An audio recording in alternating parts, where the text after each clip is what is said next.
Good morning. My name is Sean Kelly. I'm a geologist with Anadarko Petroleum. I presently work in Denver, but I'm a native of Utah, having been born in Salt Lake City some 50 plus years ago.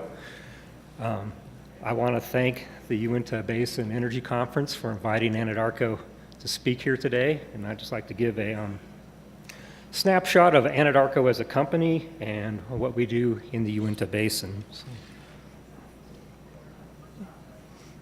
I'm going to start out with the company's view on safety. At Anadarko, safety is of the utmost importance. And then we'll look at a snapshot of Anadarko as a company, some of the things the company is doing and where we're concentrating. And then we'll focus on the Uinta Basin and Anadarko in Utah specifically, with some of the operating challenges, many of which we've been talking about all morning. And then I want to give a shout out to our employees here for the work that they do in the community and our commitment to environmental excellence. And finally, I'll finish up with Anadarko's mission and core values. So this is the standard cautionary language for a publicly traded company. I'll give everybody a few minutes to read this and we'll proceed. Not really. If you have any questions, see me afterwards. At Anadarko, health, safety, and care for the environment is of utmost importance. And so our mission is to respect, protect the safety, health, and public of our employees and our contractors in the environment and in all countries and communities in which we conduct our business.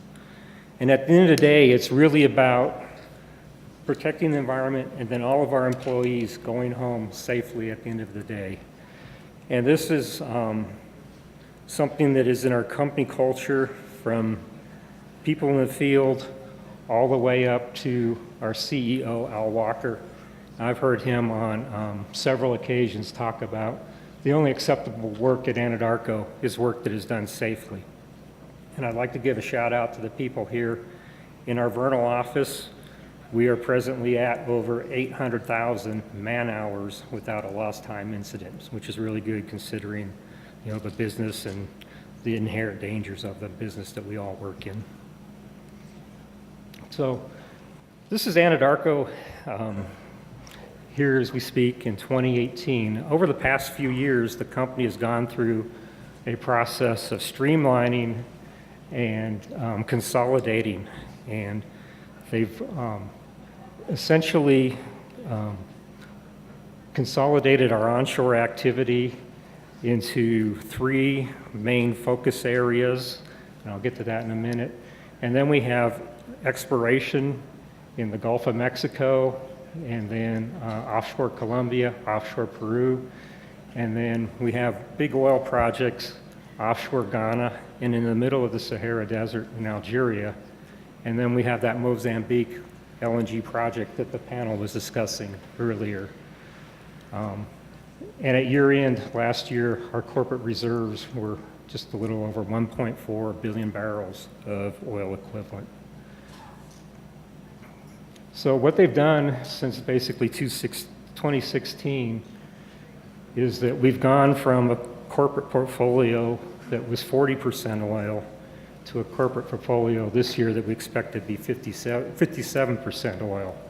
And they've done that by divesting of some of the non-core, mainly gas assets, and they made one significant acquisition in the deepwater Gulf of Mexico, which was mainly oil. And what that has done is improved our margin per BOE from $17 per BOE in 2016 to roughly $24 per BOE in 2018. So that's increased the profitability of the company. This year we expect to spend roughly $4.6 billion in capital. As you can see, the bulk of that will be on the U.S. onshore, where we're going to concentrate our spending and our activity. And with that budget, we anticipate that we'll grow our production at a compounded annual growth rate of 10 to 14% from this year, 2018, to 2020. And as you can see, just about all of the growth will take place in the U.S. onshore with the Gulf of Mexico and our international assets staying relatively flat. So focusing in on lower 48, these are the areas that we've streamlined and concentrated on from 2016 to 2018. And so, like we've been talking all morning, we have a big presence down in the Permian Basin, that big oil drop down there.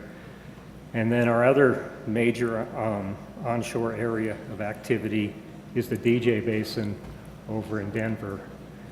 And then we recently announced that we've entered into the Powder River Basin, where that green diamond is up in Wyoming.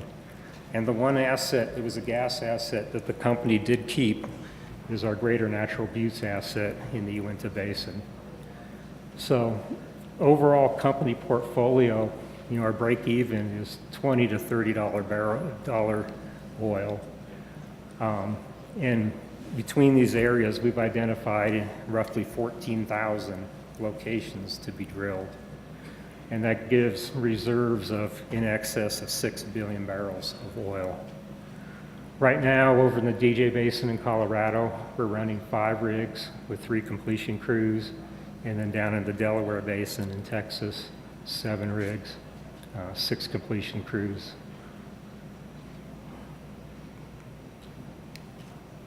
So I'm going to just show quick snapshots of our activity in the DJ Basin and then down in the Delaware Basin. So this is the DJ Basin, and the map on the right shows where we have acquired acreage and where we're active. So you see that black line that is the Anadarko contiguous core acreage. All of the blue areas is where we have leasehold, and then the white is where we have minerals. So we have a really great position in this area. One of the things that's not so great about this area is that southern boundary abuts right up to suburbs of Denver. And if you've ever flown into DIA Airport, it's on the southwestern side of that little polygon. So this brings a lot of other issues and things that need to be dealt with that are much different than what we see here in the Uinta Basin. One of the things, it's a big issue out there, would be the release of methane release or leaks, and then truck traffic. So in the DJ Basin, we have gone to a system where we have tankless locations. So we separate the gas from the oil and the water on site, and rather being stored on tanks on location, it's shipped through pipelines to central treating facilities. So this not only reduces emissions, but it takes a ton of truck traffic off of the roads. We also have water pipelines throughout the area where we can give water for completions on demand without increasing truck traffic. The center diagram just talks about how we're building out our midstream to keep track with our production. And basically, out here, we're drilling a well and turning it over to production every day of the year. We expect to drill 360 wells out here this year. And at the same time, we have to increase our takeaway capacity. So right now, we're at about 125,000 barrels a day, and we're building that out to keep up with drilling, and expect by year end next year, we'll be at 150,000 barrels per day. Down in West Texas, so this is the Delaware Basin, and the green outline is basically the core of the Delaware Basin. The dark green is the best part of the Delaware Basin. You can see that Anadarko has a nice position in the sweet spot of the Delaware Basin. And in the Delaware Basin, if you look at the stratigraphic column on the right, there's roughly 8,500 feet of productive column in half a dozen different intervals. I've just highlighted some of the recent wells that we drilled last year, and just about all of them come on in excess of 1,000 barrels, 2,000 barrels of oil equivalent per day. And so In this area, we've identified at least 4 billion barrels of net resource potential in over 10,000 drilling locations. So, it's a core area for the company. But we haven't given up on Utah either at the same time. So Anadarko operates the Greater Natural Buttes Field, which is that GNB polygon. It's basically 40 miles south of where we're sitting here today, down in the Uinta Basin. And to run this field, we have approximately 170 employees that we employ locally. And then we also provide employment to several support companies and vendors associated with our operations. We've paid more than $1.5 billion in taxes, salaries, and royalties from 2011 to 2017. And we've invested $2.6 billion in capital in this field since 2010. And I think we're still the largest, at least gas producer in the state.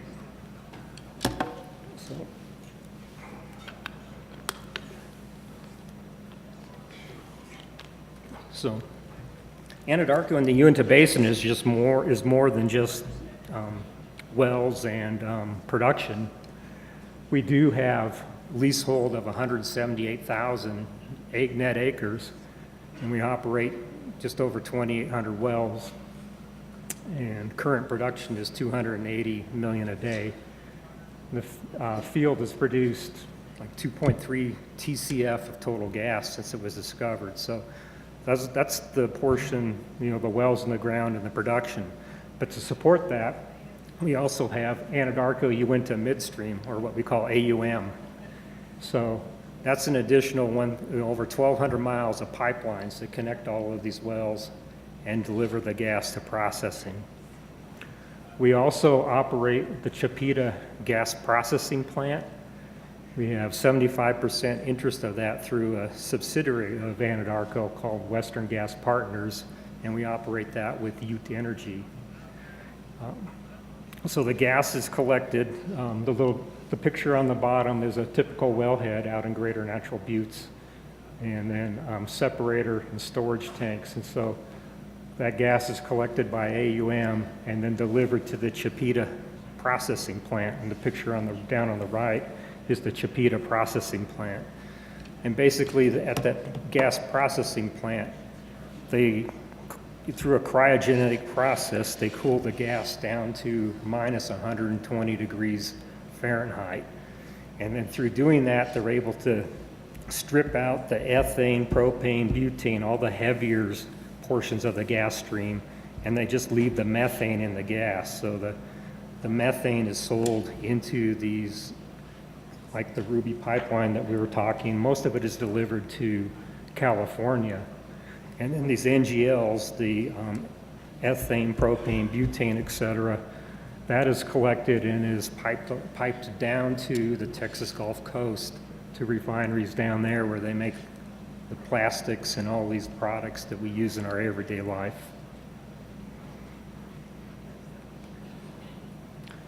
So this is a production profile of Greater Natural Buttes going from 2000 to today. And so on the left, I'm showing MCF per day. And the field just kind of went along its merry way for many years. Like I say earlier, it was discovered in 1952, and there wasn't a great demand for the gas or emphasis to develop the field. It changed hands from several operators. And it wasn't until the early 2000s when Kerr-McGee started to drill development wells out in the field, you saw an increase in production. And then in 2006, Anadarko acquired Kerr-McGee, and then as such, they acquired the rights to Greater Natural Buttes. And shortly thereafter, we started building these gas processing trains at Chipeta. You see train 1, train 2, and train 3. Along the way, we went to downspacing and very tight development, drilling vertical wells. all the way down to 10-acre spacing. And we got our production, we went from under 100 million a day to over 600 million a day, basically from 2004 to 2012. But then something happened. The commodity prices collapsed, and oil opportunities started to become more attractive to the corporation than gas opportunities. So starting in about 2014, we started to ramp down our development drilling in Greater Natural Buttes, and we invested capital in other plays. And so that's why you see the decline from 2014 until where we are today, just under 300 million a day in gas production. And so this is just a diagram that shows gas price on the left in dollars per MCF, and then on the right, we're showing the number of wells that we drilled per year. So the red line is the gas price, and the blue bars in the background are the number of wells that we were drilling per year in Greater Natural Buttes. And so when gas prices were $4 and higher, we were actively developing and downspacing the asset. But then, we reached a point in 2012 where we were actually drilling and completing a well per day out in Greater Natural Buttes. We were over 300, almost 350 wells in 2012. But then with the collapse of commodity prices, gas prices never really came back, but oil prices did recover. So the company made the financial decision to start concentrating more on oil assets rather than gas assets. And so essentially since 2014, we've been a declining asset. And so one of the things we want to do is to mitigate that decline as much as possible. So if we can take that decline from an 11% decline to an 8% decline, we can extend the life of these existing wells and increase our economics. And so that's been the goal of much of our workforce here in Vernal, is how do we maximize and extend the life of the production in the most economic way possible. And things that we've done to do that, we've looked at optimizing plungers on these vertical wells. We've looked at our compression and optimizing the compression. So if we can lower line pressure out there with compression, these wells have less pressure to produce against, and they can produce more gas. We do a lot of work on trying to keep our lines free of fluids, so pigging the lines. And then we're testing solar-powered pumps that are obviously powered by the sun, that don't have to be powered by fuel gas, and that gas can in turn be sold rather than used to power equipment on location. We've also tried to tie in as many wells to our subsurface liquid gathering pipeline system.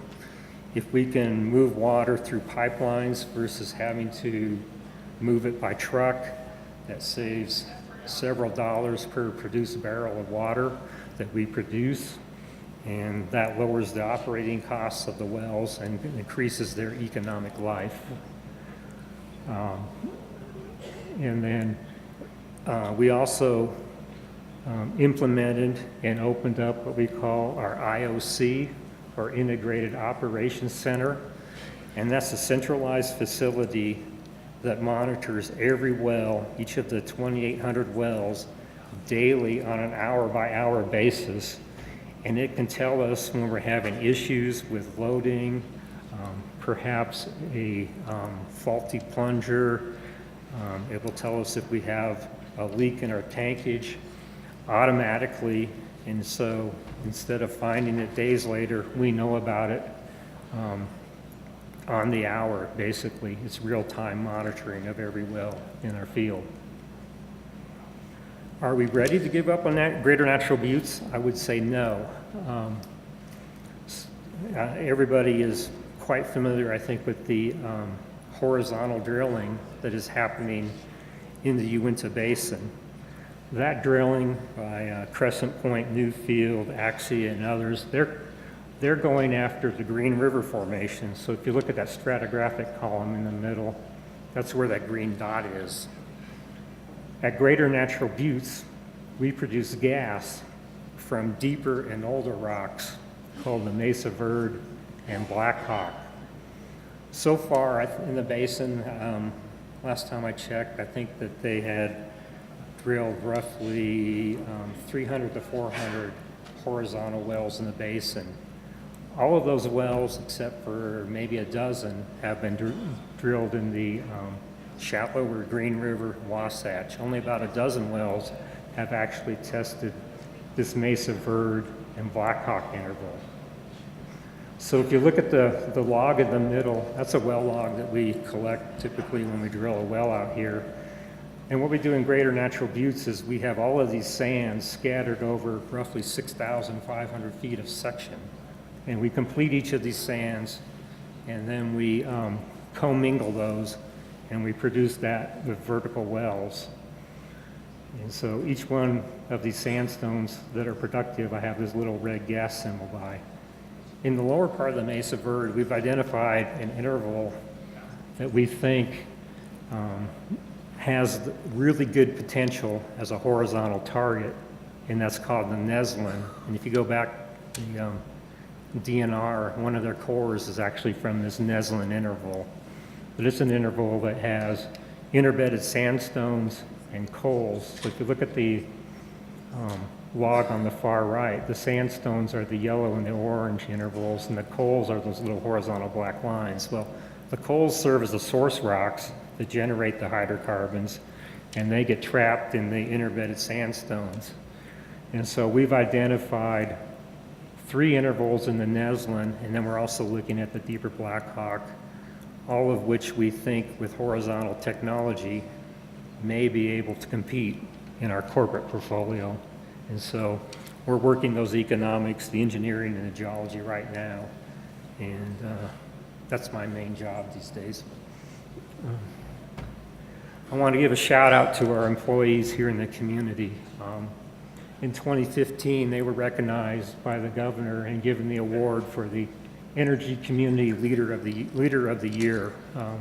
Every year, these guys, they're really busy, but they always find time to volunteer for local events. Specifically, we're big in the United Way, Special Olympics, all kinds of donations to local kids, Boy Scouts of America, things like that. They work hard, but they spend a lot of time in the community. And then I want to recognize the people in the field for their environmental excellence. We want to provide the energy in a manner that preserves Utah's unique environment, habitat, and history. And we're always looking ways to do things better, that are more environmentally sound. One of the things we do is our water management and water recycling. Like over in the Front Range in the DJ, we also have a large infrastructure of piping to move water that reduces truck traffic, dust, makes the roads out there safer. Another thing that we're doing, we started this year, is quite common. Leaks in tanks can be a problem with this salty water that we produce, but we're going in and we're installing anodes, which will increase the tank life and reduce leaks in the field. Also, air quality. We went to a closed tank system and capturing vapors with our new wells as we drilled and went up in that big ramp of production. So we increased production by 400% from 2005 to 2014. But at the same time, we lowered our VOC emissions by 80%. So they're both going in the right direction. Also, this office out here is a 7-time winner of the Utah Division of Oil, Gas, and Mining for the Earth Day Award. Everything from spill preventions to directional drilling and decreasing our footprint in the field. Our employees take a lot of pride in what we do to protect the environment. And I'd just like to finish up with Anadarko's mission and core values. Anadarko's mission is to provide a competitive and sustainable rate of return to shareholders by exploring for, acquiring, developing oil and natural gas resources vital to the world's health and welfare, just like we've all been talking here this morning. And we do that through following our core values, and those are listed there. We work with integrity and trust, servant leadership, people and passion, commercial focus, and open and honest communication between employees and management. So that's what I have today. I'll be around later if anyone would like to ask more questions, but I thank you all for the opportunity to talk a little bit about Anadarko.